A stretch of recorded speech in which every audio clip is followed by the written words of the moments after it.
Hello everybody, really nice to have you here. How are you? Good, how are you? So great to have you here. We have, we're gathered to discuss acting in the films that you're presenting here. It's an honor to have you here, Sebastian Brameshuber, with your film Movements of a Nearby Mountain. Pradeepa presenting House of My Fathers. And we also have Aphisit Hama from Thailand presenting Manta. It's really a pleasure to have you here. Yes, Sebastian, regarding your film, there is a certain legend that plays a role in your movie that is localized specifically in Austria. It's called the Wassermannsage.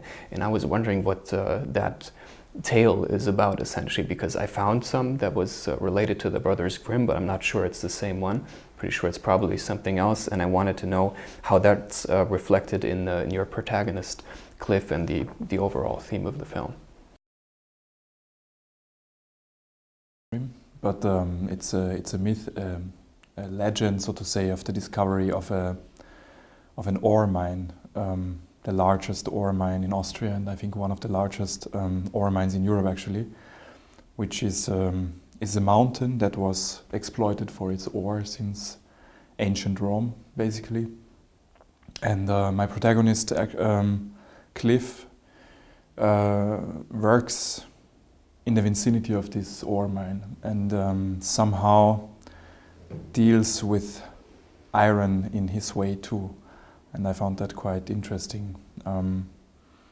And I mean, the myth just permitted me to not only talk about the material world, but also about the immaterial world, the myths, basically the narratives that are, you know, even though we live in a very rational time, but if you think about, for example, the economic ideologies that are predominant in today's world, like capitalism, of course this is also a mythology, I mean a myth, a narrative that we follow. It's not God-given, it's something that we believe in, that everything can accelerate endlessly, that there will be eternal growth, etc., etc. And yeah, I mean, Cliff, the protagonist of the film, somehow,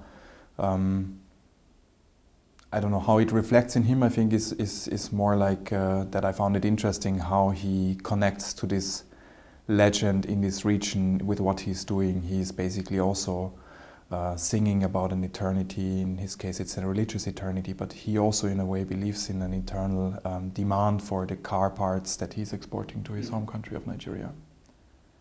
Yeah, I think Cliff seems to be a very interesting character because we do get to know him a little bit, but there's also some kind of mystery revolving around him. We don't know everything about him.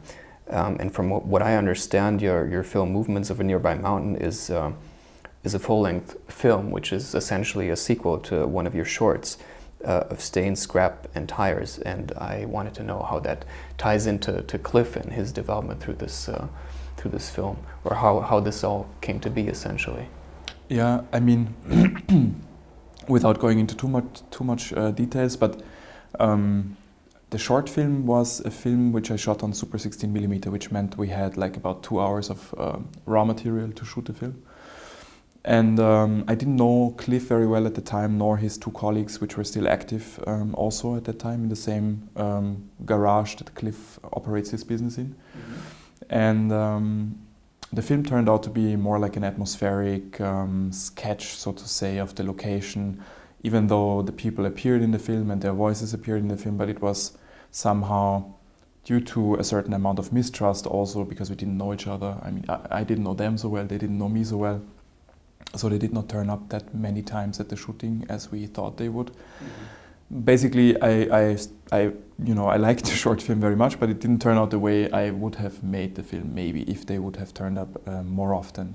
So for me, it was clear that if they liked the film and if we could somehow develop a trust base, that we would eventually continue to work. And it turned out that the only person who still kept doing what he was doing back then when I shot the short film in 2014 was Cliff. Mm-hmm.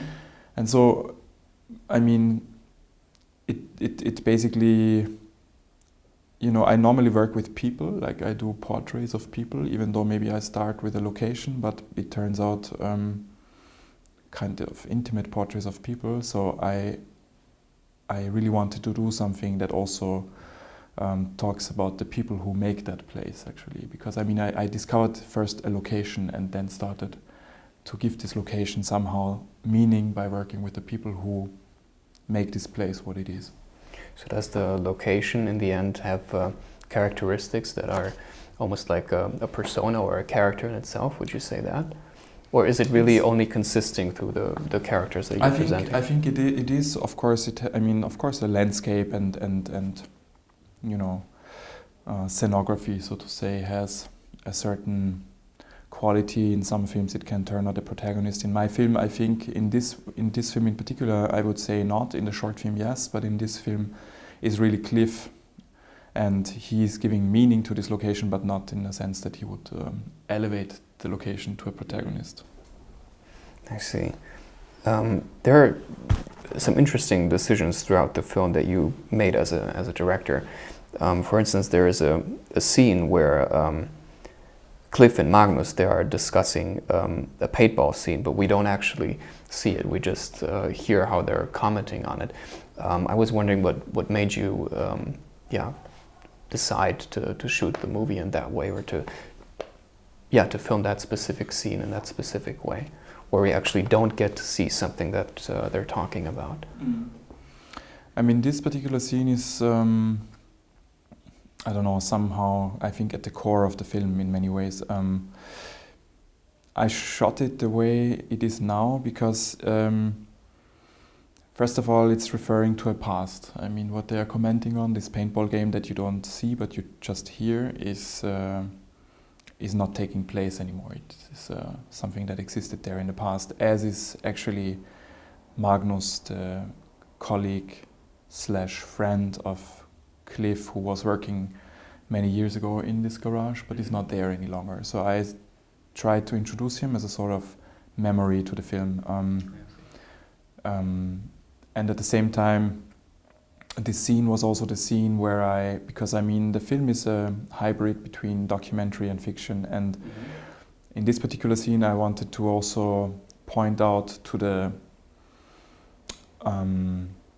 maybe the fictional part of it. Let's say I wanted to indicate somehow that this film is made, you know, that it's like a clear marker that there is someone behind the camera, operating the camera, that I'm not looking at a not filtered reality, so to speak, that we are looking at something made, which in that scene actually shows by the camera becoming an autonomous actor, so to say. In the film, it turns 360 degrees without any movement in front of the camera, motivating the movement of the camera, which is really the only moment in the film where this happens. So I don't know, maybe you could compare it to if you write the text and you use italics or bold letters to emphasize on a particular element in the text. And there was like the camera is moving between the two of them, back and forth, panning shot, quite slow, and they're commenting on a paintball game that actually the sound of this paintball game was recorded 5 years ago, so I recycled sounds and also later on in the film images from earlier shootings. And at one point, which was basically a signal that I gave to the actors in that moment, which was a telephone call that Cliff received, one of his customers. And in that moment, the camera would start a 360 degrees pan, and Magnus had the directing instruction to leave the frame in this moment, to disappear basically. And we don't see the source of this sound. There is no paintball players, there's just business as usual basically. Somehow Cliff, by receiving this phone call, comes back into, you know, his normal daily routine, working routine / life. I think you struck a really interesting balance here, because in an interview with the Diagonale in Austria, you said that approximately 60% of the film is planned and the other 40% is more or less improvised. What other scenes do come to mind, or maybe that the viewer doesn't know about, which were initially planned, and how did you directs Cliff in specific moments and what to do and why? I mean, I don't know if 60-40, I don't know why I said that, but I couldn't even say if that's true or not, because I mean, I also don't know where fiction starts and where documentary ends, to be honest, in my own film at times, because in none of my films, not in this one, nor in the other ones, I mean, I don't know if there's any documentary filmmakers who actually shoot films by running after their protagonist with a camera, but normally you have to plan to a certain degree. And the more I was working in documentary film, the more I realized, or in documentary mode filmmaking, the more I realized how, you know, what is the word, how impossible at the end of the day it is to depict reality.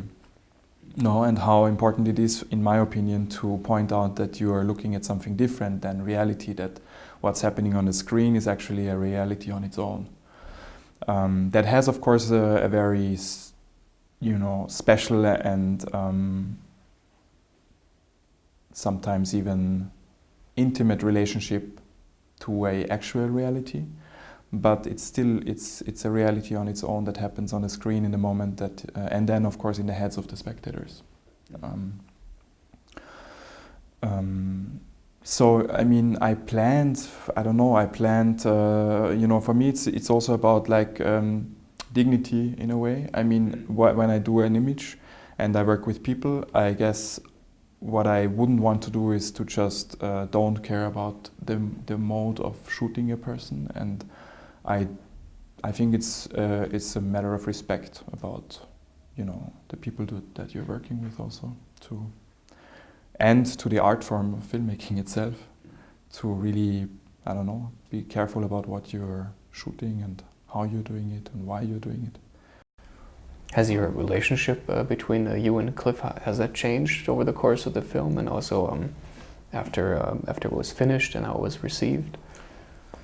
I mean, we know each other for quite a few years now, so I don't know if this film, I mean, it just evolved as a you know, relationship, as a friendship. I mean, I don't think that making this film changed it particularly, but I mean, we got to know each other over the years better and better, and now we travel sometimes together to festivals, which is also a different form of getting to know each other. So yeah, but well, I think regarding friendship is, I think, a pretty great connection, specifically for people who previously don't know each other, or maybe even come from different cultural backgrounds, which would lead me to your movie, to Manta Ray, and the character that you're portraying. Because the interesting thing is that your character, essentially, he has to take on a role of his own after he's rescued by the fishermen, that they essentially become friends as well, and he also takes on his role in the family and in society, and he kind of incorporates his life into his own. And I was wondering what that process was for you as an actor, and how did you approach that? I'm the newbie of actor. This is my first movie. I did not have any idea about film. I don't know everything about film. It's the first time I'm showing my pick for casting. Only I want to show my talent. But the final call, director called to me, okay, I want you come to join with film, Manta Ray film. But I read the script, I don't get any idea, because the director did not brief anything. I read the script, okay, Thongchai, the name, pronoun on the film. You know, is on the film, I did not talk anymore. All along start to the end, I did not talk any wording. But the director briefed me only the simple emotion, or too much emotion, or slow emotion only. But I don't know. So the direction was rather abstract and not very like, right, do it in this specific way, was just kind of giving you impulses. That must have been difficult for you. Difficult, very, very difficult, because I don't like that many people that focus for my action. But I did not check on the how to say the monitor. Yeah. I never check. Okay, this action okay pass, this action again or no. When director say okay pass the new scene or new take. Okay. Between the shooting, the first day I did not. I'm worried because I'm new. Everyone the focus for my action. Pass 2 scene or 3 days on my character, the Rohingya.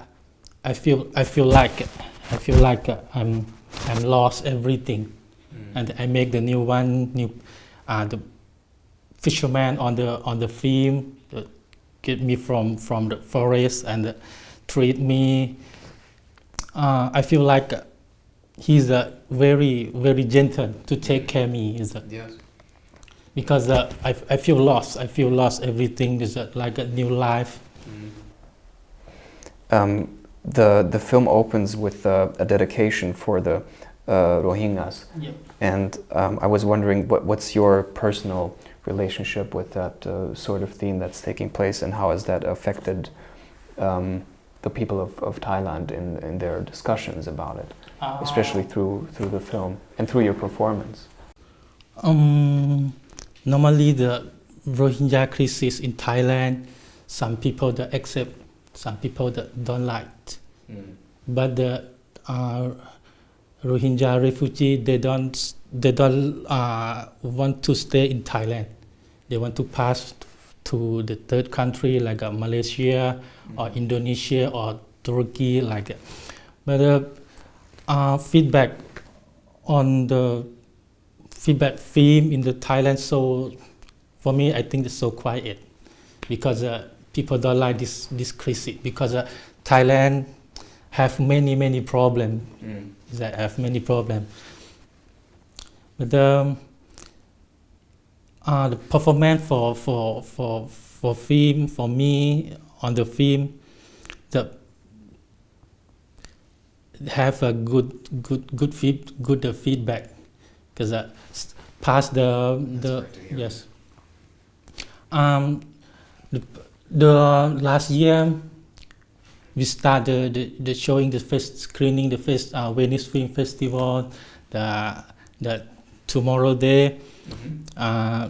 Hollywood Reporter is write about the my character, and his surprise for me is so yes. It really had an impact right. on a global scale. Yes. And I think that's absolutely wonderful. And I think the themes like being a refugee and people not discussing it is something that film can really bring forward and give attention to something that is probably very uncomfortable, and which would also lead me to your movie, Pradeepa. How in the House of My Fathers, how did you approach your role in the film? Because essentially these two villages have been at war for so long, and the people don't really know how to cure an illness where the women essentially can't give birth anymore. How did you approach your character, and how were you directed, or how much of the character is maybe part of your own improvisation, or how did you go about this? It was my first role also. I have never acted on screen prior to that.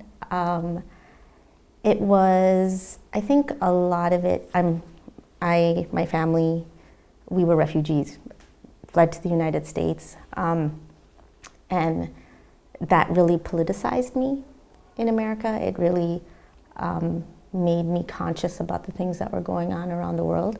And you know, I spent many nights with my aunties and uncles around the table talking about everything that was happening in Sri Lanka during the war. And I spent a lot of time working with Center for Victims of Torture, Minnesota Advocates for Human Rights, because it was my only real connection to Sri Lanka, is working with vulnerable communities that had fled, you know, their countries as asylum seekers or refugees. And so I think I spent, you know, several decades of my life thinking about Sri Lanka and my experience as a refugee and immigrant, and not ever having access to my family that was left in Sri Lanka, because, you know, I didn't go back for 30 some years. So going back to do the film was really scary. It was very vulnerable, and it opened up a lot of things that had been emotionally repressed for a really long time.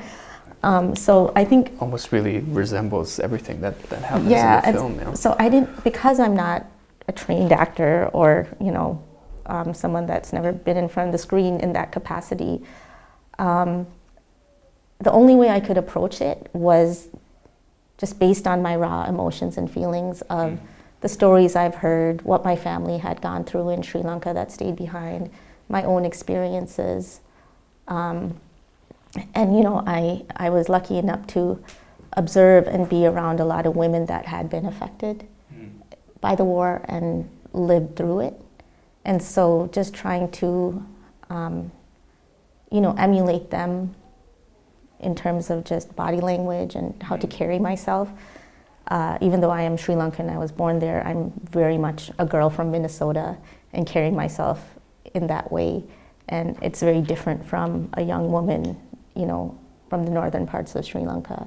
So a lot of it was just observation, but I think most of it was just my own trauma and fear and anger and confusion that allowed me to connect with the character. And Suba was great. You know, she's an amazing director, and she was very clear about what she wanted. She was very clear about her direction, and sometimes I would just be like, I don't know what to do. I mean, like, I don't know what you want from me right here. And she was like, well, it's your job to go figure it out. So but this is what I want. She kind of let you figure it out on your own? Yeah, she did. And rather than really telling you the specifics? Yeah, and she was very clear. She's like, I want you because you have all those emotions within you. You just need to figure out how to tap into it and bring it out.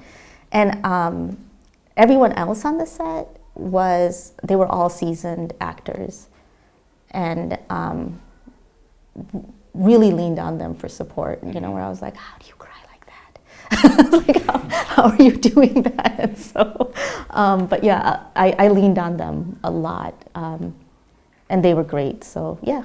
What was it like to work with all these seasoned actors, essentially, and how has that process evolved throughout the film? Because I think everything must have been very new and incredibly weird, I imagine, for you. And super weird, yeah.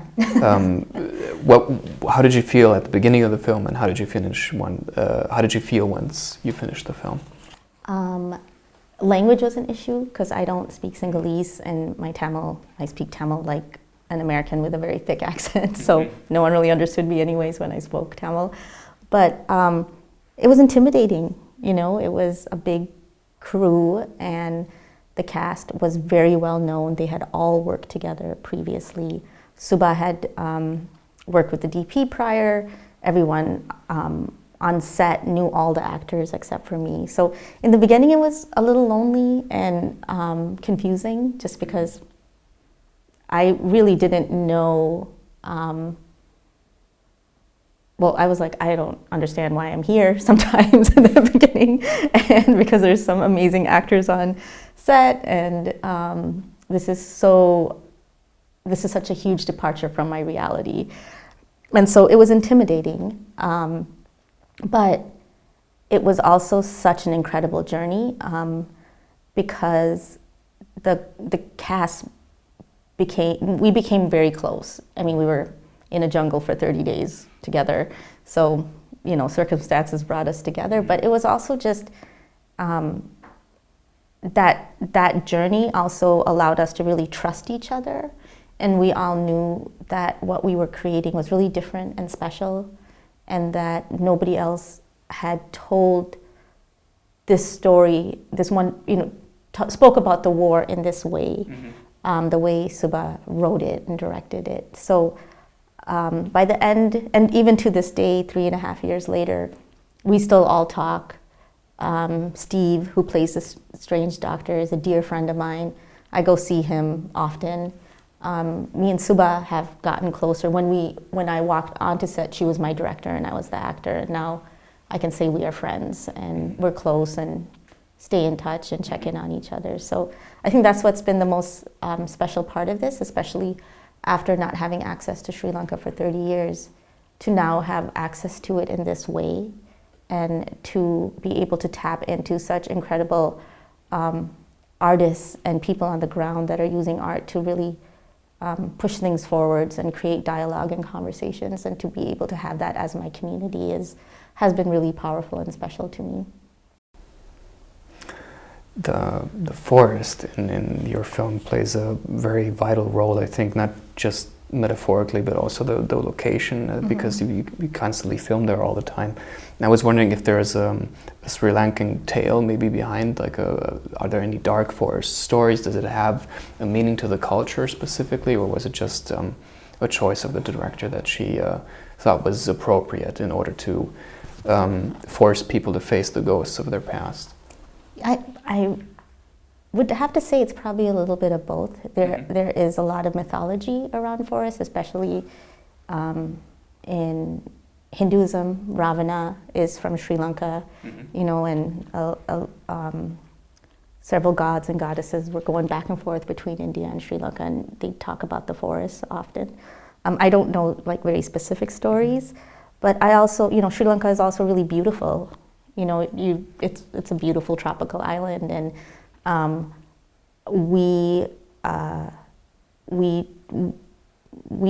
every day is integrated into natural beauty, and you know, from the food to how you live to how your houses are built, you know, how you interact with nature. So I think that's just part of who we are as a people and as a culture. But yeah, I mean, she was very specific about shooting this in the forest, and you know, I think just historically speaking, there's so many mythical and magical things that happen in forests and jungles and stories. So I think it just made sense because it is an island, and she wanted to use elements of magic to tell this story. What were your first impressions of the forest? And I imagine it must have taken some time to get used to it, but yeah, I mean, what were your first thoughts? I came straight from LA. I was living in Hollywood at the time. Different jungle, so, yeah, from one concrete jungle to an actual jungle. It was breathtakingly beautiful. You know, we would get to set really early or really late, depending on how you looked at it, and we'd have to wait for the elephants to clear the way. You know, there would be like, you know, 20, 30 peacocks just hanging out. And so it all, you know, like all the fog you see is real, you know, so it was already such a magical place.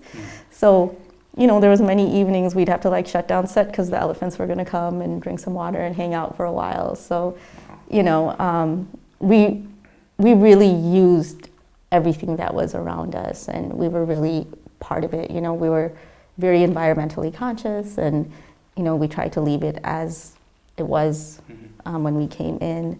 But yeah, it was really cool to be able to spend that much time in a forest in Sri Lanka. I don't think there would be any other reason for me to spend 30 days in a forest in Sri Lanka outside of this film. So it was pretty cool. Because it really shows on the film. I think the visuals are absolutely incredible. Yeah, Kalinga did an incredible job. Also, a lot of your performances are wordless. It's essentially just a lot of visuals that the viewer has to kind of take in and interpret on his own. And there's a lot of, I think, almost an enticing feeling, although you're quite uncomfortable watching it, but you kind of want to know what's going on, but you don't really get the picture until you really digest the film. And I think your performance in it was absolutely magnificent. So thank you. Thanks for Appreciate sharing. It. Yeah, thank you. What I wanted to ask all of you, in fact, is how do you think your films can change the future, or how would you like for them to achieve certain goals that you have in mind? Through acting or through the films in general, or what are the next steps for you in the future?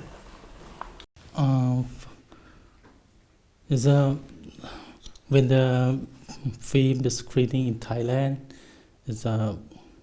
have a group or organizer of human rights in Thailand, Amnesty in Thailand, is a focus about the film, and Thailand they have the small group, small organize about the human rights. They focus about the crisis because when the refugee Rohingya move to Thailand for the borderline, my government they push, they did not accept everything, but almost people in Thailand they don't want to keep this problem. But this film so make the news, it change the new new solutions, how to manage when the Rohingya or refugee come to Thailand, don't want to push the overseas or have make the process to handle it. Yes. I see. Yeah, it's a difficult process, but hopefully it can really stir some movement in a better direction. What about you? Well, I have recently moved back to Sri Lanka. I just moved there in April. And I was in Burkina Faso prior to that, working on a project. So I've spent the past couple of years really committed to using storytelling and providing technical support to young people on how to amplify their voice and to be able to tell what's top of mind for them. Because I think storytelling and having access to, film equipment or even a camera creates, it documents your experience, but it also forces accountability, as we've seen around the world through new media and technology. So for me, I think this film has just reinforced my commitment to that as an artist, as an activist, as someone that believes in providing resources to the younger generations when it comes to storytelling. So that's what I'm doing in Sri Lanka right now, is working with storytellers and young people that are interested in storytelling and providing them with as many technical resources as I can to be able to share their stories. I see. And how about you, Benjamin? What are your hopes to achieve with this film specifically? Because I know usually you don't, your movies don't have obvious messages presented to the viewer, so you sort of have to work with the movie as you're watching it, and also, of course, after interpreting it in your own way. But what are your own hopes of your movie? I came across a quote of Tupac Shakur recently, the rapper, who was asked apparently once if he thinks that his music will change the world. And he answered that he doesn't think that his music will change the world, but it might inspire the people who will change the world. Mm-hmm. That's a great quote, I think. Great quote to end our interview. So, yeah, thank you so much. Thank you. Thank you so much. It's really nice.